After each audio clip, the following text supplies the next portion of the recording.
അവിടെ നിൽക്കാൻ. മത്തായി ചേട്ടോ, കൊല്ലാൻ വരുന്നേ.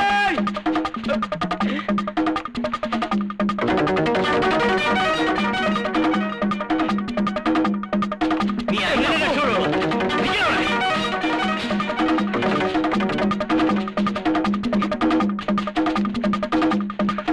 എന്താണ് കാര്യം? ഒന്നുമില്ല നിന്നെ ഞാൻ.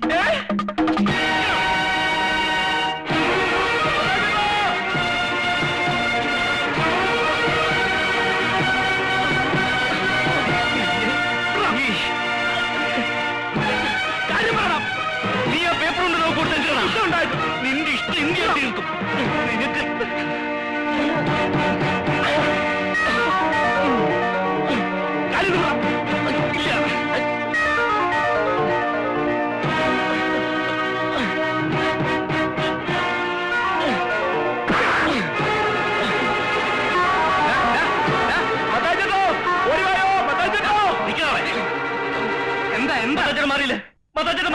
എന്താ പ്രശ്നം?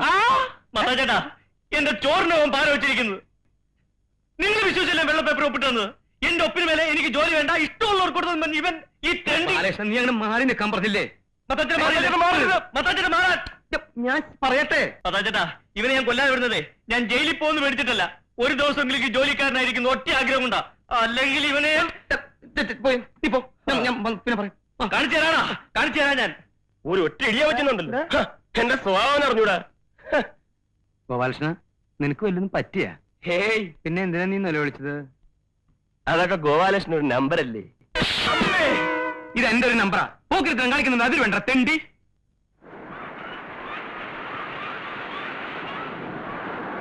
നിന്നിൽ എനിക്ക് പ്രത്യേക താല്പര്യമുള്ളതുകൊണ്ടാണ് ഞാൻ നിന്നെ ഫേവർ ചെയ്യുന്നത്. അപ്പോ എന്റെ നിലനിൽപ്പ് നോക്കേണ്ടത് നിന്റെ ചുമതലയാ. അതുകൊണ്ടാണ് അവന്റെ കയ്യിൽ നിന്ന് ആ ലെറ്റർ മേടിച്ചു തരണമെന്ന് ഞാൻ പറഞ്ഞത്. അയാളുടെ ലെറ്റർ ഞാൻ കൊണ്ടു തന്നല്ലേ, അത് സൂക്ഷിക്കാൻ പറ്റാത്തതിന് ഞാനെന്ത് ചെയ്യാനാ? അതിപ്പോ ആരോർത്തും ഇങ്ങനെയൊക്കെ സംഭവിക്കുന്നു.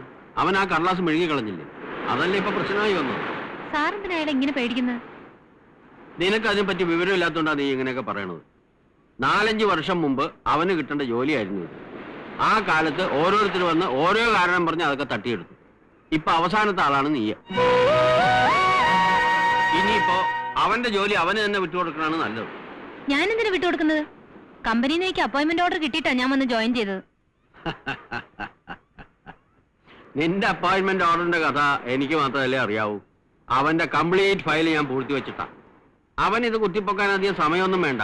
നീട്ടി വലിച്ച് 4 വരി നേരിട്ട് ഹെഡ് ഓഫീസിലേക്ക് എഴുതിയാൽ മതി. പിന്നെ നിന്റെ കസേരയും കാണില്ല, എന്റെ കസേരയും കാണില്ല. നീ ഒരു പെണ്ണല്ലേ, മേനകയുടെ വംശത്തിൽ പിറന്നവള്. അവന്റെ അടുത്തുകൂടി അതിന്റെ ഒരു മട്ടത്തിലും വട്ടത്തിലും അവനെ സ്വാധീനിച്ചെടുത്ത് നമ്മുടെ കാര്യം സാധിച്ചെടുക്കാൻ നോക്കുക. ഞാൻ പറഞ്ഞു തരുന്ന പോലെ നീ അങ്ങോട്ട് ചെയ്താൽ മതി. കൊള്ളാം. അപ്പോ രണ്ടുപേരൂടെ ചേർന്നുള്ള കളിയായിരുന്നല്ലേ? കൊള്ളാം. ബാലകൃഷ്ണൻ, ഓഫീസറൊക്കെ ഓഫീസിലാ, പുറത്ത് ഞാൻ നല്ലൊരു സുഹൃത്താ. എങ്കിൽ പിന്നെ രണ്ടുപേർക്കൂടെ കൈ ഓർത്ത് പിടിച്ചൊരു പ്രേമഗാനം പാടായിരുന്നല്ലോ. താനൊരു നല്ല തമാശക്കാരനാന്ന് ഞാൻ കേട്ടിട്ടുണ്ട്.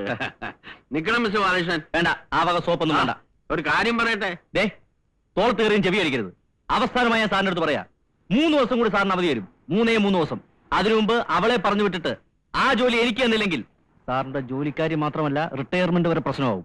റിട്ടയർമെന്റ് വരെ നോക്കിക്കോ.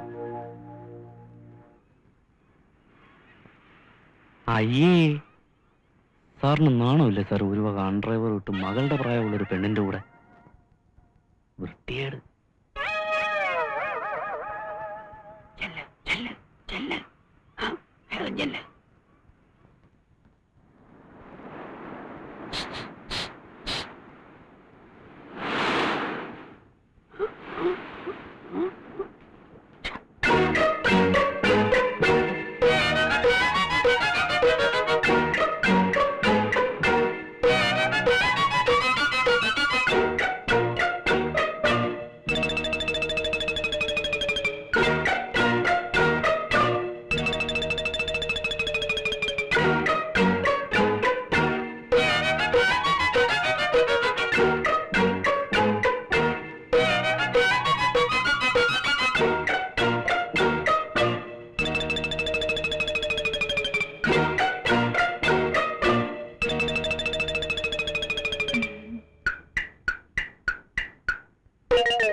അപ്പൊ അവരുടെ കാര്യം ശരിയാക്കിയല്ലേ?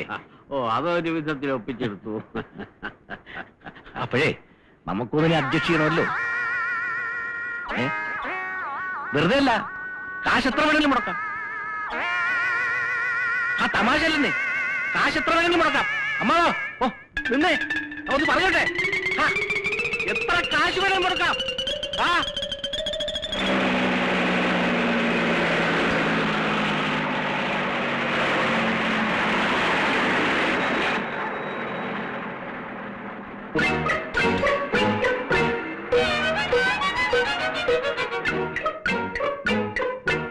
നീ എന്തിനാ വേണ്ട എന്റെ പുറകെ ഇങ്ങനെ നടക്കുന്നത്? ഞാൻ പറഞ്ഞല്ലോ എനിക്ക് ഇഷ്ടമുണ്ടായിട്ടാന്ന്. ആഹാ, അങ്ങനെ നീ ഇപ്പൊ എന്നെ ഇഷ്ടപ്പെടണ്ട.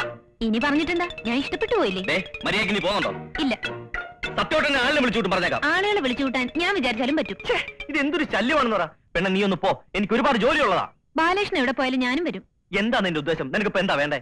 ആ ജോലി എനിക്ക് വിട്ടുതരണം. സാധ്യമല്ല. എങ്കിൽ ഞാനിങ്ങനെ പുറകെ നടക്കും. ദേ, നിന്റെ കൊഞ്ചലും കുഴയൊന്നും എന്റെ അടുത്ത് വേണ്ട. നിന്റെ മുഖം കണ്ടാലേ അറിയാം നീ ശരിയായ ഒരു പിഴയാണെന്ന്.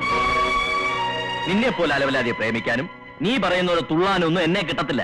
അതിനൊക്കെ റെഡിയായി വേഷം കിട്ടിയ ഒരാൾ നടപ്പുണ്ടല്ലോ ബീച്ചില്, നിന്റെ കിളവൻ കാമുകൻ. ചെല്ലേ അങ്ങോട്ടല്ലേ. ബാലകൃഷ്ണ, ശരി, ബാലകൃഷ്ണൻ എന്നെ ഇഷ്ടമല്ലെങ്കിൽ ഞാൻ പോയേക്കാം. ഞാൻ ശല്യപ്പെടുത്തുന്നില്ല. ജോലിയിൽ നിന്നും ഞാൻ മാറി തന്നേക്കാം, പോരെ? പകരം ബാലകൃഷ്ണൻ എനിക്കൊരു 50,000 രൂപ തരണം. 50,000 രൂപ എനിക്ക് തന്ന ജോലി ഞാൻ വിട്ടു തന്നേക്കാം. 50,000 രൂപ? അതത്ര വലിയ സംഖ്യയൊന്നുമല്ലല്ലോ. 75,000 രൂപ വരെ ഈ ജോലിക്ക് ഓഫർ ഉള്ളതാ. ബാലകൃഷ്ണൻ ആയതുകൊണ്ടാ 50,000 തന്നാ മതി ഞാൻ പറഞ്ഞത്. 50,000 പോയിട്ട് 5 പൈസ ഞാൻ തരത്തില്ല.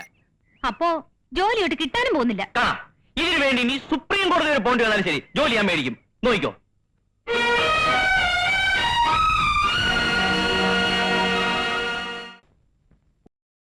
ഒന്ന് ഫോൺ ചെയ്തോട്ടെ. ലോക്കലാ?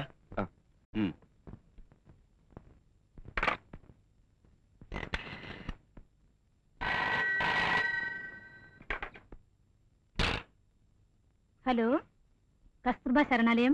Hello, is it 35452? Yes. Saraswati Amma, please. Call from Calcutta. Hello, Saraswati അമ്മയ്ക്ക് ഫോൺ. കൽക്കട്ടയിൽ നിന്ന്